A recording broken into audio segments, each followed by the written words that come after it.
오늘 저희가 함께 보실 하나님 말씀은 사도행전 3장 1절에서 10절입니다.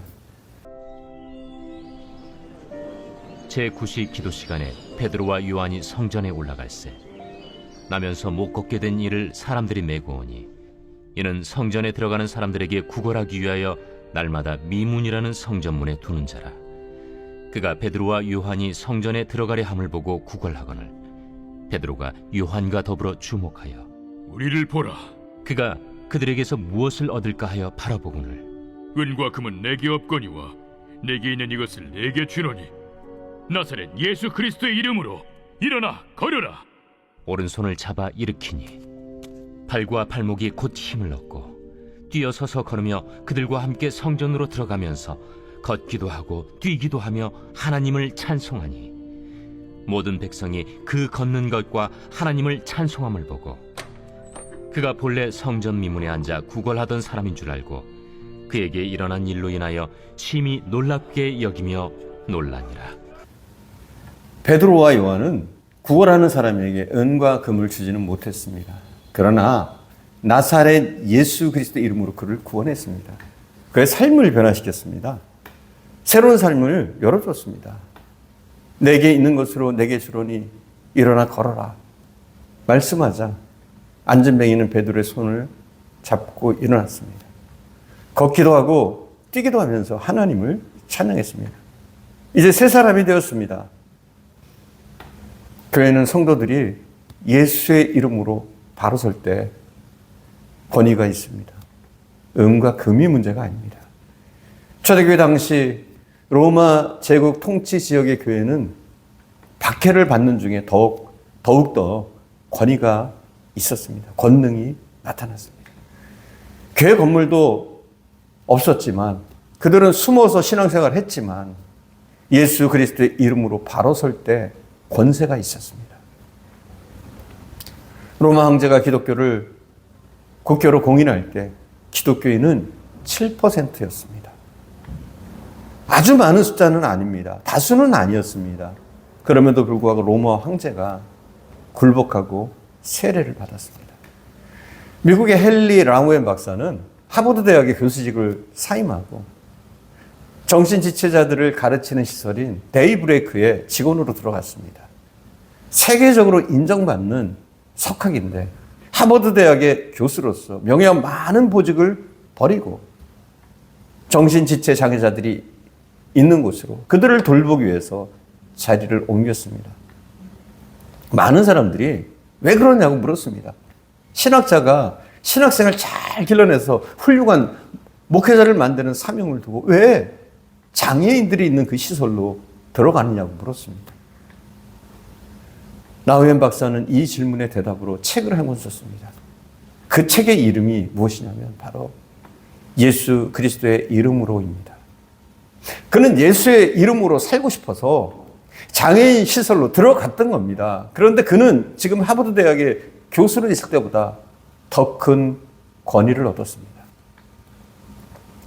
라우엔 박사가 그의 책에서 결론적으로 말하는 것은 내리막길을 살펴야 한다는 겁니다. 예수님께서 보여주신 종의 모습, 곧 복음의 교훈은 내리막길에서 체험할 수 있다는 겁니다. 사람은 누구나 올라가기를 원합니다. 더 큰 권위, 더 큰 권세, 더 큰 물질, 더 큰 성공, 더 높은 것을 추구합니다. 그러나 그것은 참 권위가 아닙니다. 진정한 권세는 예수의 이름으로 살 때 얻을 수 있습니다. 그리고 성도들이 예수의 이름으로 살 때 교회에 권위가 생기는 겁니다. 예수의 이름을 회복해야 합니다. 예수의 이름에는 권세가 있습니다. 가장 아름다운 이름입니다. 하나님은 예수의 이름에 뛰어난 권세를 주셨습니다. 그런데 우리가 그분의 이름을 더럽히고 있습니다.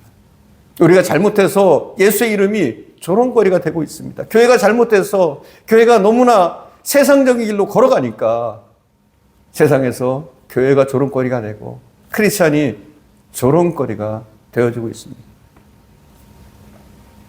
예수 믿는 사람들이 저 모양인데 내가 왜 예수를 믿어?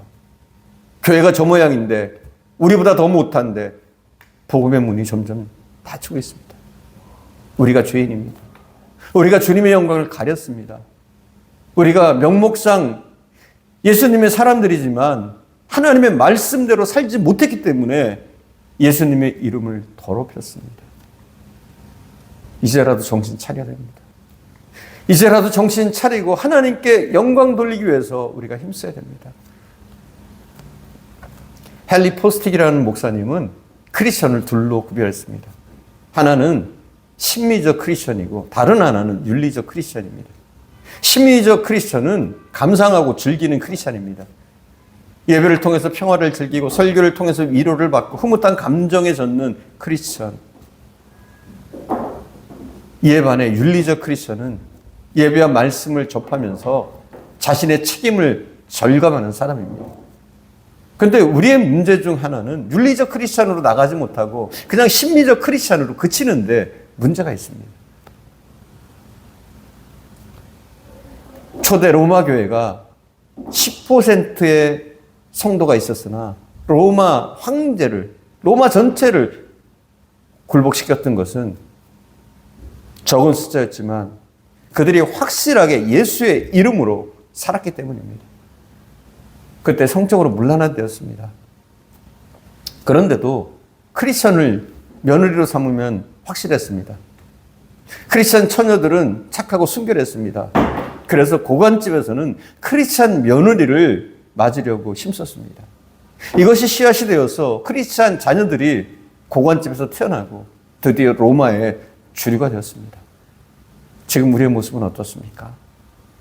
예수님의 이름으로 사는 사람으로 구별되게 살고 있습니까? 믿는 사람인지 안 믿는 사람인지 도대체 구별이 안 됩니다. 우리들 때문에 예수님의 이름이 빛을 잃었습니다. 예수님은 빛이십니다. 우리에게 그 참빛이 비추셨습니다. 빛은 분명하지만 우리에게 빛이 있지만 제대로 비추지 못하고 있습니다. 그래서 한국교회는 겉모양만 컸지 실상은 허약합니다. 쉽게 무너지는 모래성과 같습니다. 이제 우리가 예수의 이름의 영광을 회복해야 하겠습니다. 예수님이 받는 불명예를 벗겨드려야 합니다. 그리고 그 길은 예수님의 이름으로 철저하게 사는 성결한 신앙생활입니다. 크리스천으로서 구별된 삶을 살 수 있어야 합니다. 이것이 교회의 힘입니다. 숫자나 재정이 권위가 될 수 없습니다. 거룩한 성도의 차별성이 교회의 힘입니다. 성도의 성결한 생활, 진정한 믿음의 길을 걷는 것, 이것이 교회를 권위 있게 하고 세상의 빛과 소금의 사명을 감당할 수 있게 하는 줄 믿습니다. 더욱더 우리가 예수의 영광을 가리는 사람이 아니라 믿음으로 하나님의 영광을 나타내는 그런 사람들이 될 수 있기를 간절히 축원드립니다. 기도하겠습니다. 사랑하는 주님, 잃어버린 교회의 권세를 찾고 잃어버린 크리스천의 권세를 찾는 그 길에 바로 내가 주인공이 되게 하시기를 원합니다. 나 한 사람 바로 설 때, 믿음의 길로 갈 때, 믿음의 삶을 살아갈 때 하나님 나를 통해서 많은 사람들이 주의 영광을 볼 수 있게 될 줄 믿습니다. 우리가 진정으로 세상과 구별된 삶과 또 구별된 가치감을 가지고 살 수 있게 하옵소서. 누가 보아도 내가 크리스찬이라는 것을 온전히 알 수 있는 삶의 태도 또 삶의 방식을 가지고 이 땅을 살아가게 하옵소서.